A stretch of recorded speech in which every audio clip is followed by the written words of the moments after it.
Investigative Report Part 3, they sued us for asking inside Santa Cruz County's culture of concealment, retaliation, missing millions, and an unjustified slap lawsuit by John Brakey, Director, AUDIT Elections USA.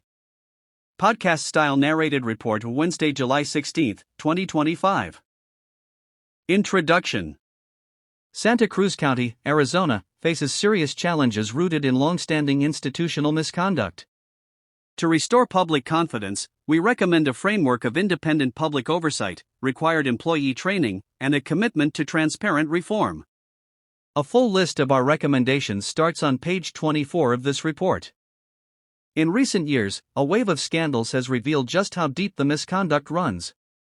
The county treasurer pleaded guilty to embezzling $38 million in public funds. The county assessor admitted to accepting bribes for over a decade to lower property taxes on select properties. Funds have also gone missing from the county attorney's office, just the tip of the iceberg. This report investigates the systemic corruption within Santa Cruz County government, how it has directly impacted me and my organization, AUDIT USA, my former home county, and most importantly, how it has harmed the people of Santa Cruz County. On Monday, June 23, 2025, former Santa Cruz County Treasurer sentenced to 10 years in federal prison for $38 million theft. At the conclusion of this report, we outline a clear and actionable roadmap for breaking the grip of corruption on this border county. A simple request led to an unjustified lawsuit against AUDIT and me. I've spent the last 21 years investigating election systems across the United States. I believe in public oversight, accountability, and that election records belong to we the people. But my simple records request to Santa Cruz County turned into a 3-year nightmare of retaliation, intimidation, and legal shenanigans, and it's still ongoing. On July 28, 2022, I submitted a routine, lawful public records request for the cast vote record, CVR, from Santa Cruz County's August 2 primary election, a record that the county had provided in the past. The county responded by filing a lawsuit against me and AUDIT USA in connection with the CVR request. For nearly 3 years, AUDIT USA and I have been at the center of a legal battle that began with this simple, lawful request. What happened next was outrageous, and just one example of the disturbing pattern of obstruction, retaliation, and concealment that has plagued this county for decades. Instead of complying with Arizona public records law, the county took an unprecedented step. It retained the private law firm Pierce Coleman to sue me and my nonprofit organization, AUDIT USA, to prevent the release of the CVR. This retaliatory lawsuit, later ruled legally indefensible by Pima County Judge Casey McGinley, was just the beginning. The stated goal was to determine whether CVRs are public records. But in truth, the aim was to target me in retaliation for my past interactions with the county, to bankrupt my organization, stall public access to key election records statewide, and intimidate me and others to keep us from asking questions. Santa Cruz County should have dropped its lawsuit against AUDIT USA and me when the Superior Court judge made it clear, at the very beginning of the case, that the county had no right to sue me simply for requesting a county record. Under Arizona public records law, a requester of records is entitled to sue the county, or any governmental entity, if they are not satisfied with the county's response. The law does not provide the option for the county to sue the requester of records. Despite the judge's clear statements and rulings on this matter, and despite the clear intent of Arizona public records law, Pierce Coleman has delayed the process for almost 3 years, filing multiple appeals and running up huge legal bills that are wasting taxpayer money while avoiding accountability. The county's slap lawsuit appears intended to exert pressure on me and place financial strain on AUDIT USA. Press freedom organizations have termed lawsuits of this nature, such as this one that Santa Cruz County filed against AUDIT and Brakey, as SLAPS, which stands for Strategic Litigation Against Public Participation. This describes the practice of using legal action as a means to silence individuals, including journalists, activists, and citizens. Such litigation is intended to suppress free speech and participation, and it is too often effective in achieving that aim. Santa Cruz County filed an unjustified lawsuit against me and AUDIT USA, also seeking reimbursement of its legal fees. Furthermore, all of the counties in the state of Arizona are refusing to provide the CVR database until this case is resolved. To make matters worse, they're claiming that Arizona Statute ARS 16625 makes all electronic records non-releasable. That's nearly all the election records. The history that led to the county's retaliation against AUDIT and me. Santa Cruz County, Arizona, has a corruption problem, and it's time the public understands just how deep it runs and how it works. The editor of the local newspaper, Manuel Coppola de Nogales International, noted in a 2024 editorial that the Board of Supervisors display complacency, arrogance, and disregard for their constituents. He observed that the county manager's main concern about the $38 million embezzlement by the county treasurer seemed to be that it had been leaked to the public. In an executive session YouTube video that was released publicly, either by mistake or intentionally, Supervisors Manny Ruiz and Bruce Bracker expressed concern about the newspaper informing school districts of their plan to file a civil complaint on August 2. These are officials from the same districts that have been victimized and lost at least $27 million of the missing $39.4 million, thanks to poor or non-existent oversight. They certainly have not liked my observations and reports over the past 17 years, which cast light on the county's flawed election procedures.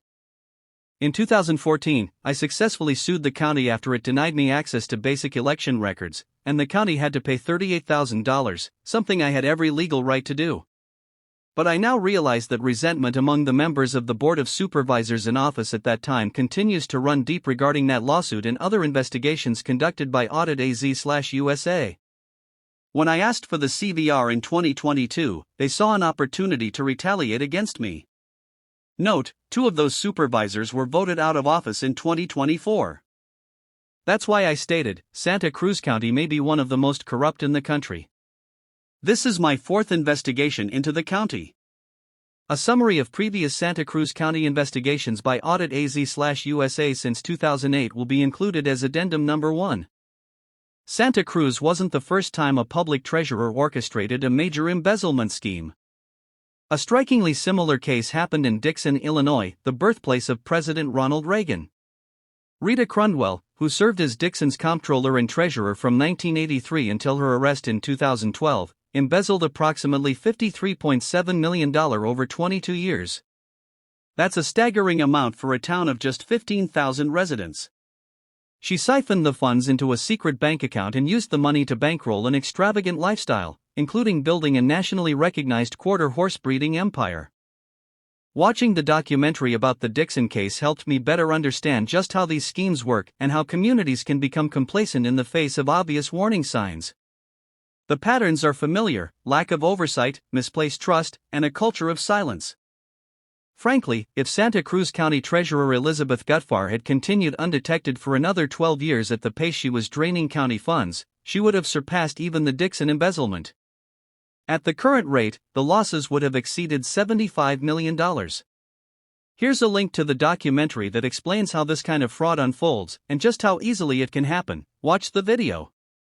Lies, fraud and deceit, Gutfar sentenced to 10 years in prison.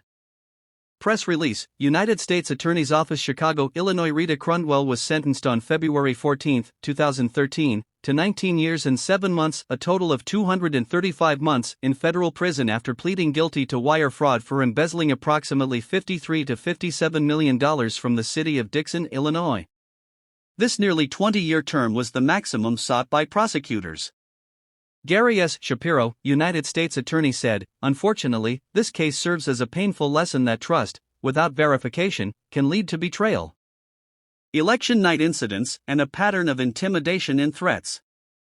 On the evening of August 2, 2022, during the primary election, I was present at the Elections Department to observe ballot processing from the public viewing area after being invited by Elections Director Alma Schultz. Upon arrival, I quietly took a seat in the designated public viewing area against the wall. After I had been sitting there for a few minutes, a woman turned around and asked me if I was Mr. Brakey. She introduced herself to me as Chief Deputy County Attorney Kim Hunley. Initially, she was cordial. However, after several trips into her office across from the election department, her attitude changed, and she became hostile. Apparently, on her trips into the office, she was reporting to someone by telephone, very likely Supervisor Rudy Malera.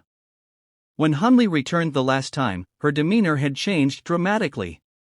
She called over 2 sheriff's deputies and directed them to me, claiming my photographs were taken illegally and demanding that I delete them. I explained that I was in a public space and had every right to take photos, particularly since a public livestream camera was also broadcasting from inside the elections department to the world. ACLUAZ, know your rights, photographers. Nevertheless, after taking the photos of the counting area, perfectly legal under Arizona's open government standards, under pressure from the officers and the threat of arrest, I reluctantly deleted 2 of the 3 photos. Being a little rattled by this incident, after a few minutes I decided to leave and said goodnight. Someone appears to have followed me to the Holiday Inn, where I met with candidates. 5 minutes after my arrival, Supervisor Rudy Molera showed up, poorly dressed, unshaved, disheveled, and agitated. He charged right at me, immediately began to verbally attack me, and then abruptly left. It appeared to be another effort to incite a confrontation and prompt me to react recklessly, but I remained calm. The 2 candidates I was speaking with, who witnessed Molera's verbal assault against me, were as stunned as I was. Former Mayor John Doyle was not surprised and mentioned that Molera was known for such behavior. Following these 2 incidents, I said goodbye and concluded my evening and returned home to Tucson. During my journey home, I had to stop on the side of the road for about 45 minutes because I experienced a significant anxiety attack, which was likely caused by the adrenaline from being threatened twice. County made false accusations against me. Exhibit, Re, Disruptive Conduct by AUDIT USA Director John Brakey, linked to letter and my detailed notes. On August 4, 2 days after the incidents described above, my attorney received a letter from Pierce Coleman on behalf of the county, falsely accusing me of disruptive conduct and further accusing me of having broken the law by observing the central count area and taking photographs. The letter did not mention that I had been personally invited to observe by the elections director. Additionally, the law that Pierce Coleman referenced in accusing me of unlawfully observing, ARS 16621-A, clearly states that the public is allowed to observe. In response to the county's accusatory letter, my attorney, Bill Risner, and I submitted multiple public records requests regarding the events that occurred on election night. Knowing that at least 2 surveillance cameras were present in the hallway, we specifically requested the footage. The official response? No footage exists. We also requested incident reports from the Sheriff's Department related to this event. Their response: no reports were filed. The complete absence of documentation, no video, no reports, destroys the credibility of the county's accusatory letter. The claim that there was no footage from the surveillance cameras, which would have destroyed their claim that I was disruptive, also seems to be a lie, since surveillance cameras were present in the area where I was confronted by the deputy sheriffs. Below is a labeled photograph showing the observation area at the Santa Cruz Elections Department. I document everything carefully, including immediate notes taken after any serious incident. Importance of cameras at election offices. Santa Cruz County informed my attorney, Bill Risner, that no surveillance footage existed from the public observation area where I was wrongly confronted and threatened by a county attorney and 2 sheriff's deputies. This claim is highly questionable, especially since 2 surveillance cameras are clearly mounted in that area. If the footage had been preserved, it would have shown that I did nothing wrong and just how aggressively they came after me. This incident underscores a much larger problem: the critical importance of surveillance cameras, not just in public viewing areas, but also in backroom operations where ballots are managed. Conducting sensitive election procedures in unmonitored spaces violates public trust, professional standards, and legal safeguards. Surveillance isn't just a deterrent, it's a vital protection against misconduct and manipulation. Link to video: Santa Cruz County sued AUDIT Elections USA and John Brakey for filing a public records request and lost badly. 40-minute interview. Surveillance cameras, there is concern regarding the county's statement about the absence of camera footage, as such recordings would have demonstrated proper conduct on my part. This situation underscores the critical role of surveillance cameras, not only in public viewing areas but also in overseeing essential backroom operations. It is important that ballot handling in these areas is monitored in accordance with legal requirements to ensure transparency and accountability. Example: Pima County 2015, Why Surveillance Matters. In 2015, 9 years after the disputed 2006 RTA bond election, and the first bond election since our legal case concluded, I personally observed, via a livestream from my home office, Pima County election staff accessing the Election Management System (EMS) computer several hours after the logic and accuracy (LNA) test had been completed. Fortunately, I was there and filmed it. According to state procedure, once the LNA test is complete, a tamper evidence seal must be placed on the EMS room door and must remain unbroken until counting begins the next morning. But in this case, the seal had been improperly affixed, allowing it to be easily removed and reattached without showing any signs of tampering. In the footage, the operator is seen managing the seal carefully, indicating they knew what they were doing. When confronted, Pima County officials lied, claiming they had simply forgotten to print a zero report and had re-entered the room to retrieve it. But my video from earlier in the day clearly shows them printing that report during the LNA test. I caught it on film. So why did they really go back in? I believe they re-entered the EMS computer to launch a fraction magic macro, a program designed to manipulate vote totals, likely to push some of the 9 bond measures to victory. None passed. Their plan failed because we caught them. What they did was not only unethical, it was illegal and a direct violation of protocol. I had already left the elections office that day. But later, while watching the department's public livestream, I witnessed the unauthorized activity. I immediately documented it and emailed key officials, including then Secretary of State Michelle Reagan and Pima County Supervisor Ally Miller and local media. How did I know the seal was mismanaged? Having observed a demonstration with Supervisor Ally Miller, she requested that Election Director Brad Nelson illustrate the application of the seal. Mr. Nelson applied one seal to a metal windowsill and gently rubbed it. Upon removal, the word void did not appear. He then affixed another seal and, this time, pressed it firmly back and forth with his thumb. When this seal was removed, void was clearly visible.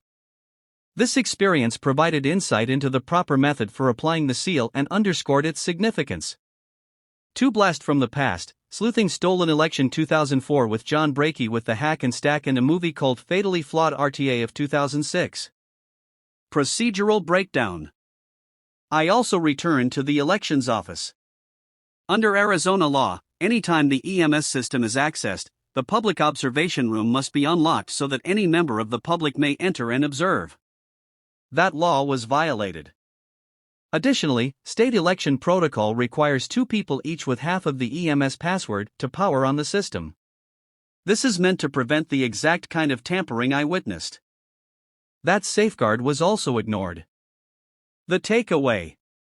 This kind of breach done off camera, without bipartisan oversight, and in direct violation of election law is precisely why we need 24/7 transparent surveillance systems in every election department in the country. Our elections must be transparent, 2. Trackable, 3. Publicly verifiable. And they must be backed by a complete, publicly accessible ballot image library, so we the people can verify that our votes were counted as cast. VP, watch the footage. John Brakey on Wake Up Tucson. Pima County tried to rig another bond election, October 29, 2015. 11-minute video. So this is what cheating with impunity looks like. This incident took place several hours after the completion of the logic and accuracy (LNA) test, when a seal was deliberately not correctly attached to the closed system door. Following the LNA test, the EMS is required to be sealed and remain unopened until the following morning in the presence of party observers at the commencement of ballot counting. If the seal is broken, it should clearly display voided. However, this protocol was not followed due to improper application of the seal. The event occurred after I, Brakey, had left the observation room. Upon returning home, I documented and emailed several individuals regarding the LNA test. Following my routine, I accessed the election department's live feed via a hyperlink. Shortly thereafter, I observed the event taking place. Here is a link to my letter to the Secretary of State Michelle Reagan. The result of my observations meant they had to redo the LNA test before the start of counting. I believe that my observations foiled their attempt to alter the voting system to pass the unpopular multi-million-dollar bond issues. All 7 bond measures failed. See results below on slide. Also short video 5 minutes, Fraction Magic by Benny Smith. Link to chapter number 1 AUDIT USA, Understanding the Past to Protect the Future of Elections, Democracy, and Our Democratic Republic. April 8, 2025.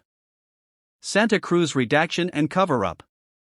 I made a request to Santa Cruz County for all the Pierce Coleman invoices related to the county's lawsuit against me. The county responded by providing invoices that are heavily redacted, concealing basic billing data such as by whom and task descriptions, all of which are clearly public under Arizona law.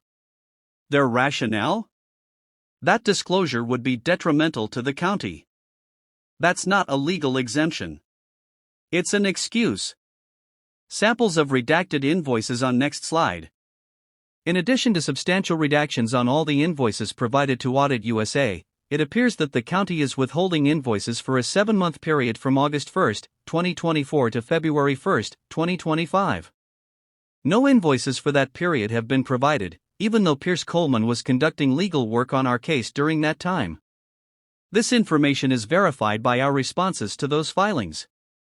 Additionally, here is a link to the billing from August 2, 2022, to July 30, 2024.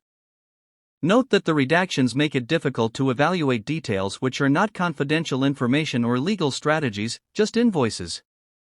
That's why I've renewed my formal demand for full, unredacted invoices, and I may have to file a special action under ARS Section 39 to 121.02 to compel compliance if necessary.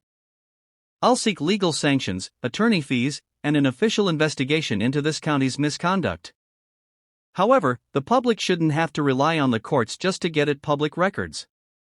Santa Cruz County has not disclosed the total payments made to Pierce Coleman related to its legal action against me. The released billing invoices have been redacted in a manner that makes it difficult to associate them directly with my case, and several months of invoices have been withheld, resulting in an incomplete representation of the overall expenditure. There are several possible explanations for why the county is redacting invoices and trying to conceal the money spent on this case. One reason is that it is a complete waste of taxpayer money to keep paying Pierce Coleman for a case that the county has already lost twice in Pima Superior Court and will lose again. Pierce Coleman misstatements to the court. Another possible reason is that Justin Pierce of Pierce Coleman falsely told the Superior Court judge during a hearing that the county had spent nowhere near the $70,000 estimated by my attorney, Bill Risner. In fact, Bill was correct, the amount was close to $70,000 at the time. Today, it's estimated to be around $100,000. An additional inaccurate assertion presented by Pierce Coleman to the court concerns its summary of the letter originally sent to Bill Risner at the commencement of the lawsuit against me. The sequence of events was as follows. On August 11, 2022, my attorney Bill Risner received a letter from Pierce Coleman, written on behalf of Santa Cruz County, stating that the records requested will be transmitted to you by 5 p.m. on August 18, 2022 via a file share link provided by the county. The requested records included the CVR. This letter contained no conditional language. However, just hours before the promised delivery time on August 18, Santa Cruz County filed its unexpected lawsuit against AUDIT USA and me personally. This legal action contradicted Pierce Coleman's August 11 letter stating that the county would provide the requested records on August 18. The county's legal action also contradicted its past practice of releasing the cast vote record. To quote from the August 11, 2022 letter from the county's attorney explicitly stated, "For items 2 to 6, we have identified these records requested and determined the time allotted to produce the records, which will be transmitted to you by 5 p.m. on August 18, 2022, via a file share link provided by the county." Not only did the county fail to act in good faith to fulfill its commitment to provide the CVR to AUDIT, but Pierce Coleman later misrepresented the contents of this letter to the court. Instead of acknowledging that Pierce Coleman, on behalf of the county, had made a clear commitment to provide the requested records on August 18, 2022, Pierce Coleman misled the judge by changing the wording of the letter.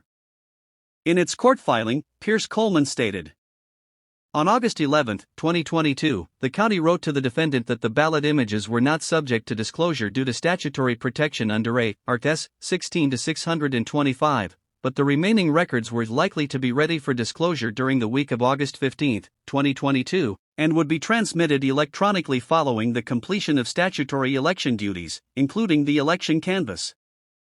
This was false. The original letter contained no such uncertainty. On page 3, line 8, point 11 Pierce Coleman complaint. The county's revised court filing altered the definitive statement that was in its August 11 letter and attempted to mislead the court. For any ethical public official or attorney, this distortion of the facts should be considered disqualifying. That's one of the reasons my attorney Bill Risner is asking for a culprit hearing to determine who authorized this slap-style lawsuit. We want to know, who devised this scheme? Was it county officials? Their attorneys? Or were there outside influences involved? Obstructed communication and misinformation under the guise of law. When I included all 3 members of the Santa Cruz County Board of Supervisors in a public email, as allowed under Arizona law, County Attorney Robert May falsely claimed it violated open meeting laws. Link to Robert May email in my response in the law March 7, 2025. After realizing that the Board of Supervisors had been misinformed by their attorneys, I decided to make a good faith effort to open a dialogue. I then requested a meeting with newly elected Supervisor Luis Carlos Davis. What followed was disheartening. Rather than engaging in a productive discussion, I was met with a scripted, one-sided session. Davis was accompanied by Assistant County Manager Chris Young, who made it clear that neither he nor Davis would answer any questions but would only listen. Excerpt from my letter of June 4, regarding our meeting on Monday, June 2, I wrote, "I was disappointed by the lack of open dialogue during our meeting. As an elected supervisor, your role goes beyond simply listening. It requires engaging in meaningful, two-way conversations, especially when the public raises serious matters affecting the integrity of county government." The presence of Assistant County Manager Chris Young, who stated you were both there only to listen, effectively restricted the exchange of information. It gave the impression that your ability to speak freely was being deliberately constrained, and it limited your access to essential facts. Link to letter to Supervisor Davis of June 4, 25. A pattern of retaliation and cover-up. Santa Cruz County's actions demonstrate its fear of transparency, and its actions constitute a deliberate, targeted campaign of intimidation and retaliation against me personally. Since I submitted my records request on July 28, 2022, Santa Cruz County has filed a lawsuit against me simply for exercising my rights under public records law, for simply asking for county election records. Reversed course without notice, suing me on the same day they promised to deliver records, a promise made in writing to my attorney. They did not deliver the records on August 18, as promised, but filed a lawsuit instead. Threatened me with arrest twice for taking photographs in a public viewing area at the Elections Department, despite clear First Amendment protections. Falsely accused me of disruptive conduct. Heavily redacted Pierce Coleman invoices, concealing all basic information. Withheld months of Pierce Coleman billing records, despite evidence of ongoing legal work. Filed an inaccurate document to mislead the court. Blocked or attempted to block meetings with elected officials who are legally obligated to serve the public. In addition to the county's actions against me, I was followed to a public event by County Supervisor Rudy Molera, who verbally assaulted me in front of witnesses. A dangerous precedent. If Santa Cruz County is allowed to get away with this, it sends a dangerous message that governments can sue citizens for asking questions, hide financial records under bogus legal claims, and weaponize litigation against watchdogs. This case is a direct threat to democracy, said Ken Bennett, chair of AUDIT USA and former SOS of AZ. If governments can hire private attorneys to weaponize the courts against citizens who ask legitimate questions, then our constitutional right to ask for governmental records is in peril, and seeking transparency becomes a liability rather than a right. This isn't just wrong, it's a threat to open government, democracy, and our democratic republic. AUDIT USA response. My legal team has filed a cross-appeal with the Arizona Court of Appeals on February 14, 2025, asserting, as did the Pima County Superior Court judge, that the county's lawsuit is not justiciable, meaning the county had no right to sue a member of the public simply for requesting an elections record, and, as the Superior Court judge also noted, there was no actual dispute at the time the county filed its lawsuit. This isn't incompetence. It's a calculated effort to bury the truth, and taxpayers are footing the bill. Defending ourselves against the Santa Cruz lawsuit is not about the CVR. It's about the lawful ability of we the people to request public records as part of our constitutional right to oversee our government and to do so without fear of retaliation. This lawsuit is not only baseless, it's punitive, said Attorney Risner. It violates both the spirit of transparency and the letter of the law. This is about protecting every Arizonan's right to ask questions without fear of retaliation. AUDIT USA urges the public, press, and elected officials to take notice and stand up for open government and our First Amendment protections. Pierce-Coleman incompetence. Although Pierce-Coleman claims to have expertise in election and public records law, their incompetence has made itself clear in several instances, including the lawsuit they filed against me and my organization. To date, Santa Cruz County has wasted approximately $100,000 in taxpayer money on litigation in this case, and they're not yet done wasting money. The Superior Court judge made clear from the beginning that the county was not justified in suing me simply for requesting a public record. In the judge's own words, the county's lawsuit against me is not justiciable because it is outside the bounds of public records law. Despite clear rulings against the county, Pierce-Coleman has dragged the case out for nearly 3 years, appealing multiple times, earning huge legal fees, and squandering taxpayer funds in the process. Additional instance of Pierce-Coleman's incompetence can be found in the letter they wrote to Bill Risner on August 4, 2022 after I observed the August 2, 2022 primary election at the Santa Cruz Elections Office. They accused me of being an unlawful observer at the Elections Department on election night because I wasn't appointed by a political party, but the statute they referenced, ARS 16621, clearly states that the public can observe at the central counting location. The county paid Pierce-Coleman taxpayer money to write me this legally inaccurate letter. Another blatant example of Pierce-Coleman's incompetence was its representation of the town of Prescott Valley in Yavapai County in defense of the town's attempt to keep an issue off the ballot. Pierce-Coleman argued on behalf of the town that the group collecting signatures for the ballot issue had to get 10% of all votes cast in the last election, not 10% of all voters, meaning they wanted the county to be able to add up every vote on every ballot cast in the last election and take 10% of the total votes. This wacky interpretation of Arizona law would have meant that 5,709 signatures would have had to be gathered, instead of just 1,455. The group collecting signatures knew this was unlawful and decided to sue the town. Instead of advising the town properly, Pierce-Coleman collected legal fees to defend against an indefensible argument, again wasting taxpayer money. Prescott Valley lost the case, and rightfully so. Pierce-Coleman's reading of Arizona law was deemed to be unconstitutional. County government should consider the implications of hiring private attorneys who may prioritize their own financial interests over effective governance. A new vulnerability, when control replaces oversight. In my 2022 review of Santa Cruz County's election infrastructure, I found no evidence of active manipulation within the elections department itself. In fact, everything I saw going on in the election department looked good compared to what I dealt with in 2014.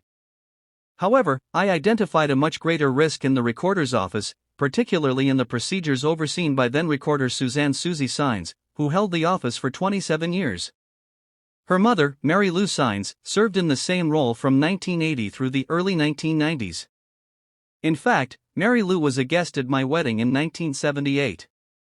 Susie Saenz ran an absentee ballot system that lacked even the most basic checks and balances. She maintained sole control over vote-by-mail ballots, from their receipt and signature verification to their submission to the elections department. Saenz developed a new system in 2020, her re-election year, where she had external ballot drop boxes placed at each precinct.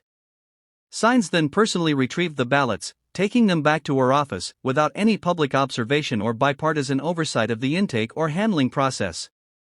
The public was completely shut out of verifying how these ballots were processed. This system of total control enabled a situation ripe for abuse even if no wrongdoing was proven. It was a structure built to conceal, not to reassure. Saenz conveniently implemented the new VBM system just before her last re-election in 2020. And that 2020 Democratic primary stats tells the story. Susie Saenz narrowly defeated Anita Moreno by just 96 votes, 3,275 to 3,179, a margin of 1.5%. Moreno won handily on Election Day, receiving 514 in-person votes to Saenz's 357, a margin of 157 votes, or 58.7% to 41.3% for that segment of the electorate. Provisional ballots told the same story, Moreno 16, Saenz 9. A margin of 64% to 36% for Saenz. Saenz' election outcome was decided by the vote-by-mail process, controlled entirely by her. In a race that close, process matters. And control without oversight is not just a vulnerability, it's an invitation to corruption. This wasn't just bad practice. It was a system designed to cheat and avoid scrutiny. That's not how democracy should function. And let's not forget, during that same campaign, Saenz admitted she didn't work on Fridays and only worked 5 to 7 hours a day. Except during elections. Yet she had full control over the most sensitive part of the election process. That's not public service, it was unchecked power. Whether the outcome was manipulated or not, the system itself was built to allow it. And in any functioning democracy, that is unacceptable. Previously, vote-by-mail (VBM) drop-off ballots were collected in a simple secure sealed box inside the precinct, or mailed in. The ballots were inventoried at the precinct and turned over to the recorder's office, with the count of VBM recorded in the precinct's end-of-day report. Saenz was aware that I had knowledge of her improper handling of the vote-by-mail ballots, which made her particularly cautious around me. Whenever I asked a straightforward simple question, she would insist on me formally submitting a records request. Susie Saenz may have been one of those who provoked the lawsuit by making false allegations against me. However, Saenz preferred to resign than have her unlawful VBM procedures exposed in court, and that's what she did, resigning on December 22, 2022. Link to the notes regarding County Recorder Suzanne Saenz and the events on election night. Links to sources of information: Nogales Int, Source 1, Source 2. Past examples of election misconduct in Santa Cruz County. The county's current retaliatory acts against me are based on past history. In 2014, I filed a public records lawsuit against Santa Cruz County. My top request was simple: identify who was programming the county's Diebold/GEMS election system. Testifying under oath, County Clerk also Elections Director Melinda Meek testified that no outside vendor was involved and that she managed all the programming herself. That testimony was false. After winning the case and obtaining the records, we discovered that the Santa Cruz voting system had long been programmed by William E. Doyle, a private contractor operating out of Glendale, Arizona. Melinda Meeks was so close to the Doyles that she referred to them in writing as Mom and Dad. Doyle accessed election systems remotely using modem lines, technically enabling him to load or adjust election databases from afar. If the system had a problem, Doyle would instruct them to turn on the modems so he could enter the system and fix the problems or load the database to the system. This activity was illegal at the time and banned in Arizona. Likely due to its exposure, Doyle canceled his corporation and became a DBA, doing business as, to avoid public visibility. Meeks provided false testimony in court to protect herself and the Doyles and to avoid admitting that she had been breaking the law. The fact that Meeks was willing to lie under oath also raises questions about her overall performance as elections director and what else she might have been willing to do. You can view Meeks' perjured testimony here. Meeks' court testimony starts at 647. Question: County Attorney. Why doesn't it exist? Answer: Meeks, because there's not one, because I do it myself. Question by John Holman, County Attorney. Answers by Melinda Meek on Wednesday, September 24, 2014. Question: Okay. If I could draw your attention to have a look side by side at Exhibit 6 and also Exhibit 1, which on page 3 identifies the 10 itemized requests made by Plaintiff Brakey. The response made by the county is that the document as requested does not exist. What do you mean by that? What's meant by that? Answer: the one you're referring to is that item. Question: Item number 1. We're going to go down the stream. Item number 1? A. So it's my understanding that in the public records request, as the item was requested, it does not exist. Question: Okay. And why is that? A. Because there is not one. Question: Okay. And I guess just for the court's benefit, what was being requested was an electronic copy of the contract with the vendor who programs the Central County election computer and the AccuVote memory card, and you're saying that does not exist? A. It doesn't exist because I do that myself, it's done in-house. Question: So there is no contract, there is no vendor that would satisfy? A. In my opinion, no. End.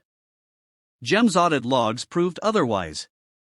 Doyle was not only programming Santa Cruz County's system, he was programming voting systems for multiple counties. Doyle would fork the central database after statewide races were configured and then tailor it for each county. See other counties in JEM's audit log. Counties named on audit log below: Apache, Gila, Greenlee, La Paz, and Mojave. Even more concerning, Doyle had access to the same phone modem lines used to transmit precinct results on election night. These channels provided a potential man-in-the-middle vulnerability and enabled election interference techniques like fraction magic in Santa Cruz County, AZ.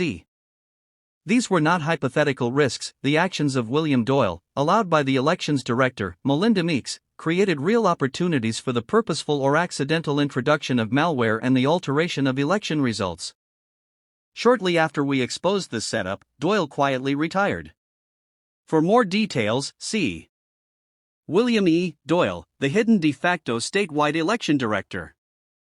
The Curious Business of William E. Doyle, J.T. Waldron. Andrew Appel's 2018 report, Are Voting Machine Modems Truly Divorced from the Internet? Can the system be rigged? Following are some of my concerns about the 2024 election. 2024 Election Day bomb threats. At least 227 bomb threats were reported in key counties across the U.S. on Election Day, including 16 in Arizona. What better distraction for a cyber operation? Federal authorities, including the FBI, have stated that many of these threats originated from Russian email domains. Here's the scary part: just look at this device. A simple USB utility knife can hack an election management system, EMS, in seconds. How confident are we that Cochise County wasn't compromised? Or any county? Cochise at 7 p.m. on election night, their central count operations went dark for 2 hours and 45 minutes. That's more time than a bad actor would need.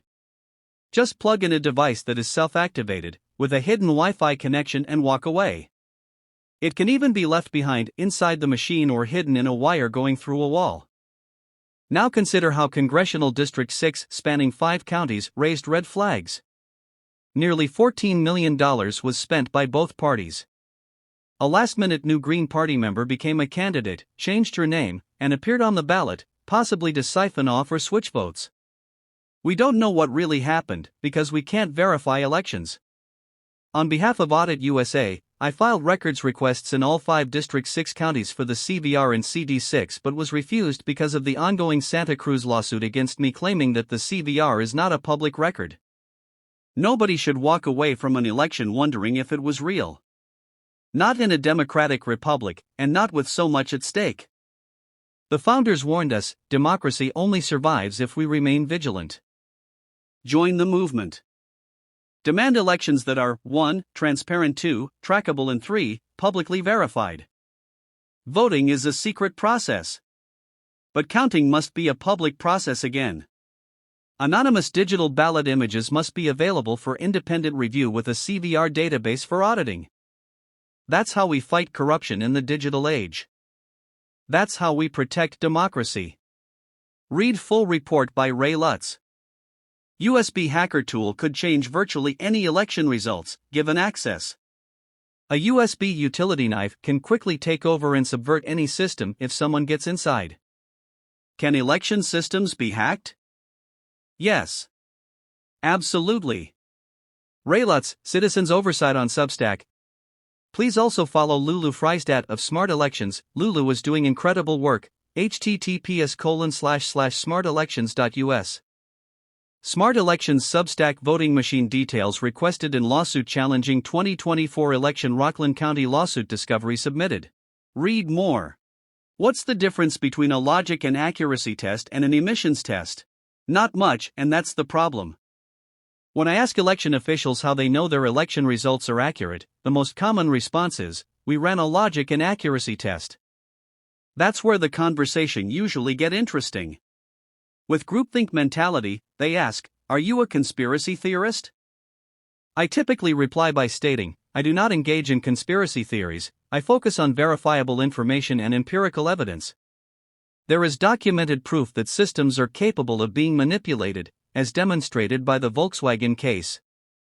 Let's go back to the now infamous VW emissions scandal. From 2006 to 2015, Volkswagen marketed its so-called clean diesel vehicles in the US as environmental game changers, cars that combine performance, fuel efficiency, and ultra-clean emissions. The company's PR campaign included glossy ads and even Super Bowl commercials. Over 580,000 vehicles were sold in the US under the VW, Audi, and Porsche brands. However, it was a complete fraud. How VW cheated on emissions tests. VW secretly installed software that could detect when a car was undergoing an emissions test. During testing, the software would activate the pollution controls, allowing the cars to pass. But once the vehicle left the testing station, those controls were disabled, and the cars emitted nitrogen oxides at up to 40 times the legal limit. This was not simply an act of dishonesty, it had fatal consequences.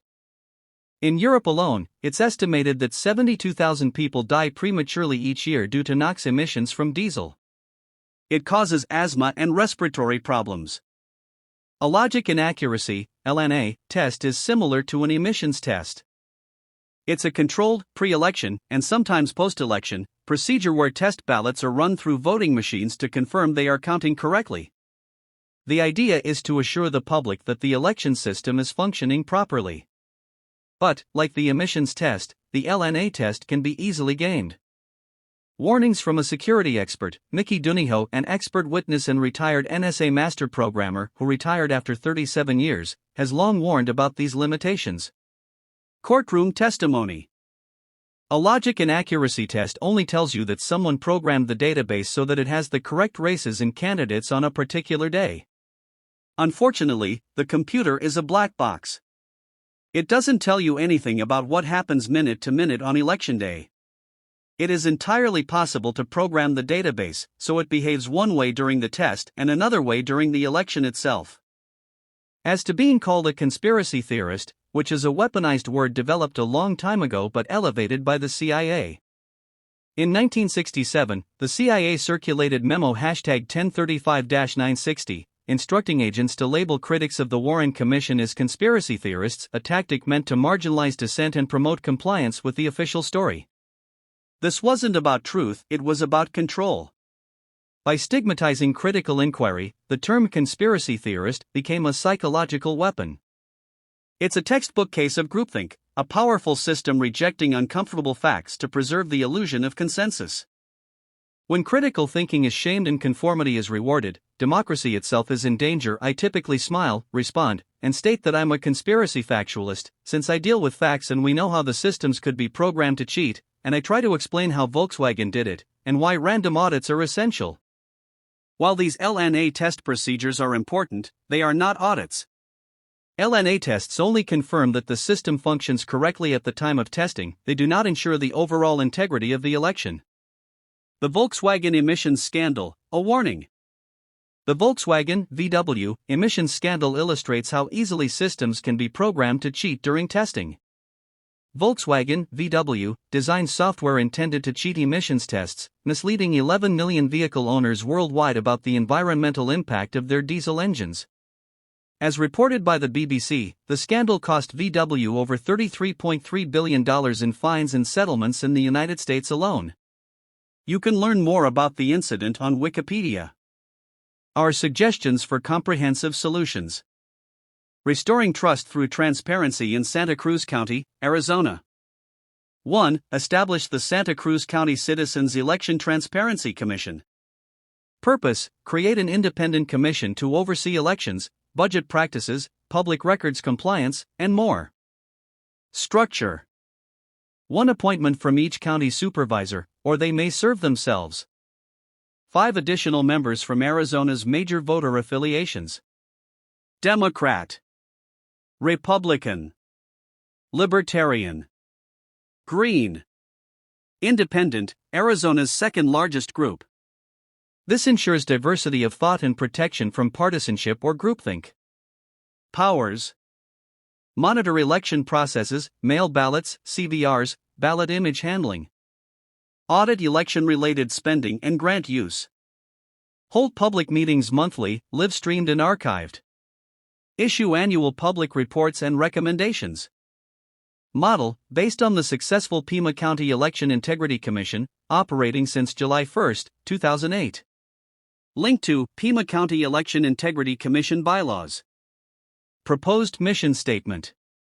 The mission of the Santa Cruz County Election Integrity and Transparency Commission is to restore public trust by promoting transparency, accountability, and citizen oversight in all government operations. We are committed to ensuring that elections and all public affairs are conducted lawfully, openly, and with the highest standards of integrity. Per ARS Section 39-121, Arizona's foundational public records law. Public records and other matters in the custody of any officer shall be open to inspection by any person at all times during office hours. This law guarantees public access to government records, unless exempted. Transparency is mandatory by law. We believe that transparency is not just a buzzword, it is the cure for corruption. That's why we advocate for openness across all government sectors, including elections, budgeting, contracting, legal expenditures, and administrative decision-making. The Commission stands for truth, accountability, and the principle that voting is a secret process, but counting and governing must be public. 2. Enforce public records laws, no more excuses. Fully uphold ARS Sections 39-121. And unlawful redactions of legal invoices, contracts, and vendor payments. Immediately publish ballot images, cast vote records, CVRs, audit logs, and tabulator reports post-election. Launch a public records dashboard to track open records requests and response times. Accountability starts with accessibility. 3. Protect whistleblowers and end legal retaliation. Pass a local whistleblower protection ordinance for county employees, citizens, and vendors. Prohibit using county funds to sue citizens who request records or speak out. Uphold anti-SLAPP, strategic lawsuits against public participation, principles. Require independent legal review of all lawsuits filed by the county against individuals or nonprofits. 4. Upgrade election department surveillance systems. To ensure proper security and transparency, the county must modernize its camera systems in all areas related to election operations. These upgrades should include motion-activated recording. Cameras must automatically activate when anyone enters the election department. Full coverage of critical systems. Cameras must provide continuous, clear visibility of the EMS, election management system, computer and both DS450 central count scanners. Ballot storage under surveillance. All areas where ballots are stored must be under continuous video monitoring. Functionality audit and repair. Any non-functioning hallway or room cameras must be promptly inspected and repaired to ensure no gaps in coverage. Why it matters: transparency doesn't just apply to records, it includes physical processes. Surveillance deters misconduct and provides a verifiable chain of custody for election materials. This is standard best practice in counties prioritizing election integrity. Exhibit EZSOS 2023 Elections Procedures Manual, page 201, be a live video recording at central counting. For any statewide, legislative, or county election, and subject to local appropriation, the county officer in charge of elections must provide a live video recording of the custody of all ballots when ballots are present in the tabulation room and the central counting place. The county officer in charge of elections must timely provide the website hyperlink to the Secretary of State, who must publish those hyperlinks on the Secretary of State's website. ARS Section 16-621D. 5. Implement programs like ABE, Auditable Ballot Examination. Adopt ABE, a cost-free, citizen-powered election audit tool that uses ballot images, cast vote records, batch-level vote totals, chain of custody and audit logs. Why programs like ABE? It's low cost and ABE is free. Microsoft Excel is available. It reconciles election results with the actual ballot's images. It empowers citizens to trust but verify, enhancing voter turnout. Maintaining transparency in the interpretation of each vote and its documentation within the CVR database is of utmost importance. This objective can be supported by implementing a risk-limiting type audit that provides hyperlinked ballot images corresponding to each row in the CVR as one anonymous ballot. 6. Oversee federal and state grant spending. Require that all federal state grants, especially those for law enforcement, border security, and health crises, undergo independent financial audits. Transparent line item public reporting. Public dashboards for real-time tracking. Public comment periods before fund allocation. Unmonitored money fuels corruption. Oversight prevents it. 7. Promote civic education and empower grassroots oversight. Host community forums, town halls, and Know Your Government teach-ins. Develop civic report cards rating departments and officials based on transparency and responsiveness. Partner with schools, colleges, and veterans groups to train the next generation of civic watchdogs, commissioners, and reform candidates. An informed and engaged public is the best defense against corruption. 8. The path forward, from exposure to action. This plan does not seek to tear down Santa Cruz County, it seeks to build it back better through transparency, truth, and accountability. Santa Cruz County is not alone in facing systemic corruption, but it can be a national leader in reform. By creating an independent Citizens Transparency Commission, enforcing public records laws, adopting AB, and protecting civic participation, we can transform Santa Cruz from concealed and corrupt to open and accountable. The supervisor's role, to oversee bureaucracy, not serve it. According to the Arizona Clean Elections Commission, county supervisors are elected to provide oversight and direction for county operations. Their responsibilities include approving budgets, setting tax rates, conducting elections, and ensuring that county departments operate ethically and efficiently. azcleanelections.gov. In conclusion, an effective investigation fundamentally addresses three essential questions: who, what, and why. Please read Chapter 17, Techno-Feudalism, Are We Living Under Its Rule? https://johnrbrakey.substack.com/p/c-r-we-living-under-techno-feudalism. Hannah Arendt, the German-American political theorist, wrote, "Constant lying is not aimed at making the people believe a lie but at ensuring that no one believes anything anymore. A people that can no longer distinguish between truth and lies cannot distinguish between right and wrong. With such people, you can do whatever you want." That insight struck a deep chord with me. My personal background and perspective. When I became woke, I realized something essential. It's better to understand than to be understood, especially if being understood means being taken for a fool or a mark. At 15, I ran away from home to escape a dysfunctional family and the control of the Jehovah's Witnesses cult. At the age of 17, I resided in Berkeley, California, and traveled periodically to Mexico. During one such trip, I was apprehended for attempting to bring marijuana into the United States. As a consequence, I returned to Maine and was placed on 5 years of federal probation, of which I served 3 years before being granted early release due to my work as a therapist assisting others. Shortly after returning to Maine, I encountered some difficulties that led to my placement in a young men's correctional facility. During my time there, I met a priest whose guidance played a pivotal role in positively transforming my life. As a side note, I cast my first vote at 18 while incarcerated. That was possible in Maine, and it should be possible everywhere. That vote reminded me I was still part of society. Father Gerard Bolduc helped me get into a therapeutic community. I was 18, and that program saved my life. Therapy taught me to stop running and start facing my demons. I learned a key lesson. What doesn't kill you can make you stronger, but only if you take the time to understand it. After completing the program, I stayed on to work there for nearly 4 years, helping others overcome addiction and trauma. I discovered that helping others helps you grow. That belief, sharing knowledge and compassion, became the foundation of who I am today as a husband, father, grandfather, and citizen transparency activist. Later, Governor James Longley of Maine granted me a pardon along with a scholarship to the University of Maine to study psychology. I also received 2 years of academic credit for my work at Elon. Soon after, I teamed up with a colleague from Illinois to start a new therapeutic center.